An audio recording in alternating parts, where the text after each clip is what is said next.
अहिल्यानगर जिल्ह्यातील राहता तालुक्यातून एक अत्यंत गंभीर आणि धक्कादायक घटना समोर आली आहे। नांदूर बुद्रुक येथे एका 5 वर्षांच्या अल्पवयीन मुलीबाबत गैरवर्तन झाल्याचा प्रकार उघडकीस आला आहे। मिळालेल्या माहितीनुसार दिनांक 5 एप्रिल 2026 रोजी दुपारी 1 ते 3 च्या सुमारास ही घटना घडली। पीडित मुलगी घराजवळ खेळत असताना शेजारी राहणाऱ्या एका व्यक्तीने तिला खाऊ देण्याचा बहाणा करून बंद घराच्या परिसरात नेल्याचा आरोप आहे। घटनेनंतर मुलगी घरी परतल्यावर ती घाबरलेल्या अवस्थेत असल्याचे कुटुंबियांच्या लक्षात आले। विचारपूस केल्यानंतर संपूर्ण प्रकार उघड झाला।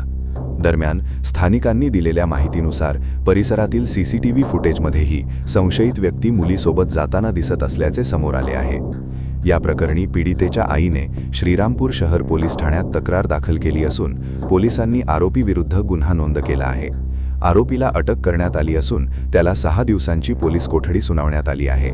सध्या या प्रकरणाचा पुढील तपास श्रीरामपूर शहर पोलीस करत आहेत। या घटनेमुळे परिसरात तीव्र संताप व्यक्त केला जात असून आरोपीवर कठोर कारवाई करण्याची मागणी नागरिकांकडून केली जात आहे। करायचं आहे लाईव्ह कार्यक्रम किंवा आहे कसले आंदोलन, जनसामान्यपर्यंत पोहोचेल आपला हक्काचा आवाज जनतेचा। बातमी व जाहिरातीसाठी संपर्क करा स्क्रीनवर दिलेल्या नंबरवर।